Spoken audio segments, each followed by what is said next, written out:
اللہ الرحمن الرحیم۔ السلام علیکم، ویلکم ٹو لبرا اسٹوری۔ اگر آپ میرے چینل پہ نئے ہیں تو لبرا اسٹوری کو سبسکرائب کر کے بیل نوٹیفیکیشن آن کریں تاکہ آپ کو ملتی رہیں تمام ویڈیو اپڈیٹس۔ اب آپ مجھے لبرا اسٹوری فیس بک پہ بھی فالو کر سکتے ہیں۔ آج کا جو میں ٹاپک لائی ہوں وہ ہے عورت برائے فروخت۔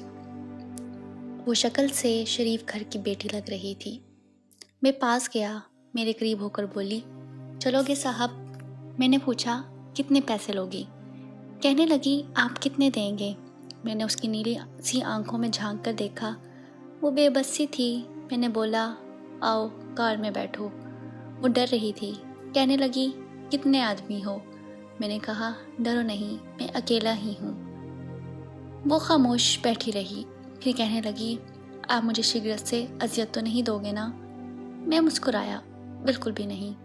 پھر اس نے ایک لمبی سانس بھری، آپ میرے ساتھ کوئی ظلم تو نہیں کریں گے نا؟ آپ چاہے مجھے 500 کم دے دینا لیکن میرے ساتھ برا نہ کرنا پلیز۔ وہ بہت خوبصورت تھی، معصومیت اس کی باتوں سے ٹپک رہی تھی، پھر بھی خدا جانے وہ کیوں جسم بیچنے پہ مجبور تھی۔ وہ نہیں جانتی تھی میں کون ہوں۔ میں نے پوچھا، کھانا کھایا ہے؟ کہنے لگی، نہیں، میں ہوٹل کے سامنے کار رکی، ہوٹل والا مجھے جانتا ہے۔ اس نے جلدی سے کھانا پیک کیا، مجھے دیا، میں کار میں بیٹھ گیا۔ آ کر میں اپنے آفس کی طرف چل دیا۔ چوکیدار نے دروازہ کھولا۔ میں کار پارک کی رات کے 11 بج رہے تھے، سب اپنا اپنا کام کر رہے تھے۔ وہ مسلسل میری طرف دیکھے جا رہی تھی۔ میں نے کھانا پلیٹ میں ڈالا، اسے کہا، ہاتھ دھو لو۔ وہ کہنے لگی، میں نے نہیں کھانا۔ میں نے پیار سے کہا، ڈرو نہیں، کچھ نہیں ہوگا۔ وہ ہاتھ دھو کر آئی، میرے سامنے کرسی پہ بیٹھ گئی اور کھانا کھانے لگی۔ جب کھانا کھا لیا تو کچھ کھانا بچ گیا، کہنے لگی، یہ میں گھر لے کر جا سکتی ہوں؟ میں مسکرایا، بالکل بھی نہیں۔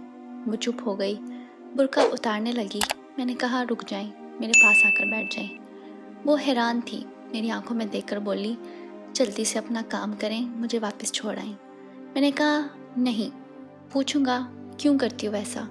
کیوں بیچتی ہو جسم؟ بس اتنا کہوں گا، چھوڑ سکتی ہو کیا؟ یہ سب؟ وہ میرے چہرے کی طرف دیکھنے لگی، آپ پاگل لگ رہے ہیں مجھے۔ میں نے اس کی آنکھوں میں دیکھا، ہاں پاگل ہی ہوں میں، سب پاگل ہی سمجھتے ہیں مجھے۔ وہ کہنے لگی، اگر کچھ کرنا نہیں ہے تو مجھے واپس چھوڑ کر آؤ۔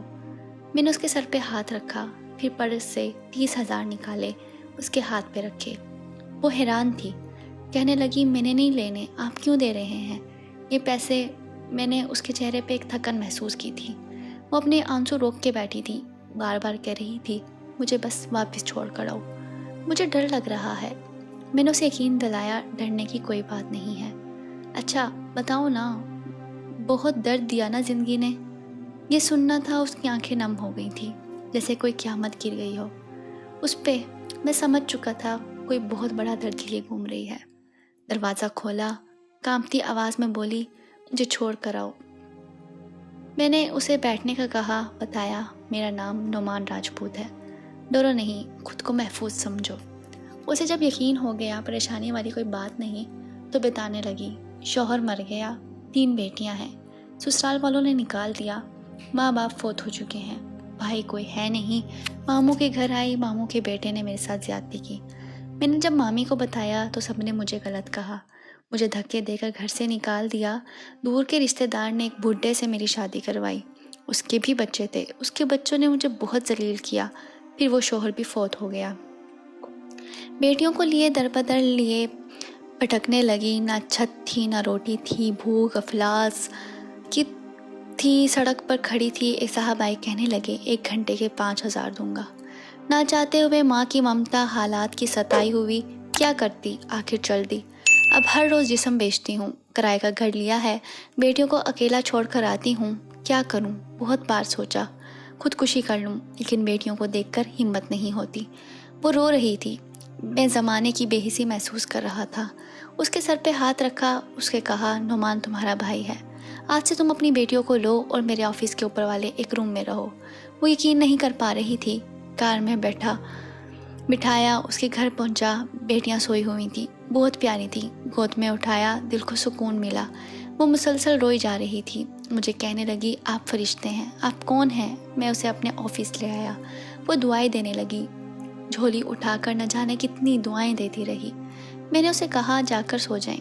اپنے آفس روم میں گیا. میرے سامنے سے وہ چہرہ گزرا جو ایک لڑکی اپنے شوہر سے جھگڑا کر رہی تھی. اسے کہہ رہی تھی مجھے طلاق دو, تم کو میری قدر ہی نہیں. وہ اپنا گھر جلا رہی تھی اپنی بے وقوفی کی وجہ سے. وہ بیچاری کیا جانے زمانے کی تلخیاں کیا ہوتی ہیں, زمانے کا ڈسنا کیا ہوتا ہے. میں بتانا چاہتا تھا اپنا گھر جان بوجھ کر اجاڑنے والی لڑکیوں کو طلاق لینا آسان ہے. اس کے بعد جینا موت ہے. کبھی ساس کا رونا, کبھی نند کا سیاپا, کبھی جٹھانی سے لڑائی, یہ ہر گھر کی بات ہے. اس کا ہرگز مطلب طلاق لینا یا گھر اجاڑنا نہیں ہے. کم عمری میں ہی میرے سر کے بال سفید ہو گئے ہیں. ہزاروں آنکھوں کے آنسو دیکھ کر اب گھروں کو آباد رکھو. خدا کی قسم ایک وقت آتا ہے کہ نہ بھائی حال پوچھتے ہیں نہ سگی بہنیں, سب وقت کے ساتھ چہرے کے نقاب بدل لیتے ہیں. نعمان ہر جگہ ہر کسی کو تھامنے کے لیے کھڑا نہیں ملے گا. ہاں, میری قلم شاید کسی کو بربادی سے پہلے بچا لے. ہم سفر کیسا بھی ہے وہ تمہاری ڈھال ہے. شادی کے بعد سگے بھائی سے خرچہ لینا بھی بھیک مانگنے جیسا لگتا ہے. میری باتیں وہ اور سمجھ سکتی ہیں جس پہ ایسا کچھ گزرا. یہ ہم سفر جیسا بھی ہے وہ تمہارا لباس ہے, یاد رکھنا. زمانے کے لیے تم صرف گوشت کا ایک ٹکڑا ہو. وہ زمانے گزرے مدت ہوئی جب رشتوں کا پاس رکھا جاتا تھا. اب رشتوں سے کھیلا جا سکتا ہے, ہوس پوری کی جا سکتی ہے, پھر پھینک دیا جاتا ہے. ہاں, قسمت میں لکھا ہم بدل نہیں سکتے, لیکن قسمت خود لکھ بھی سکتے ہیں. صبر, برداشت اور جھک کر نہ جانے کتنی عورتیں صرف اس لیے گھر اجاڑ لیتی ہیں کہ اس کا شوہر اس کو ٹائم نہیں دیتا. ہاں, یہ شکوہ کرنا درست ہے, لیکن کیا گارنٹی ہے کہ اس کے بعد زندگی میں آنے والا اس سے بھی زیادہ برا ہو.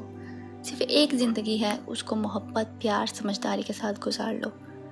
میں اس معاشرے کو معاشرہ نہیں کہتا بلکہ بدبودار سماج کہتا ہوں. یہاں جگہ جگہ پہ لٹیرے کھڑے ہیں, عزتوں کے, خواہشوں کے, بھرم کے, بھروسے کے, اعتبار کے. بس آخر پہ ایک بات کہوں گا, اگر تم کو پیٹ بھرنے کے لیے چار دیواری سے باہر نہیں جانا پڑ رہا, اگر تم کو جسم نہیں بیچنا پڑ رہا, اگر تمہارے سر پہ چادر ہے, اگر لوگ تمہارا سودا نہیں کرتے, اگر لوگ تم کو وحشیہ نہیں کہتے, اگر تمہارا دامن پاکیزہ ہے, اگر تم رات کو محفوظ پناہ گاہ میں سوتی ہو, تو نہ کرنا برباد اپنا آشیانہ, ورنہ رون دی جاؤ گی, نوچ لی جاؤ گی. جو طلاق لیے بیٹھی ہیں پوچھو ان سے, وہ سوچ رہی ہوتی ہیں نہ جانے کتنے بچوں کے باپ کی ہم سفر بنوں گی, نہ جانے وہ کیسا سلوک کرے گا, اور پھر ساری زندگی یہ تانا سنتے گزر جاتی ہے. اتنی ہی ہچی ہوتی تو طلاق کیوں لیتی. خیر, وہ لڑکی الحمدللہ محفوظ ہے, لیکن وہ روتی ہے زمانے کی بے حسی پہ. اور جانتے ہو کس عورت کی بربادی میں کہیں نہ کہیں مرد ہوتا ہے, محبت کر کے چھوڑنے والا, دعوے دار ہو یا نکاح کر کے طلاق دینے والا بدبخت. عورت خدا کی قسم میرے معاشرے کی زنجیروں میں جکڑی ہوئی ایک قیدی ہے. کبھی باپ کی پگڑی پہ لٹ گئی تو کبھی ساس کے زہر آلود لہجے پہ, کبھی شوہر کی انا پہ خاک ہو گئی تو کبھی اولاد کی وجہ سے. مرد اگر سمجھ جائیں میری اس تحریر کو تو شاید میرا معاشرہ بدل جائے. ہاں, کچھ عورتیں ہوتی ہیں بازارو جن کو جتنی بھی عزت دے دو وہ عزت کی چادر سے زیادہ بازار کی رونق بننا پسند کرتی ہیں. پھر ایسی بدبخت عورتیں ایک بدبودار معاشرے کو جنم دیتی ہیں. اگر آپ کو آج کی یہ ویڈیو ہماری پسند آئی ہے تو یہ ویڈیو اپنے پیاروں کے ساتھ لازمی شیئر کریں. شکریہ.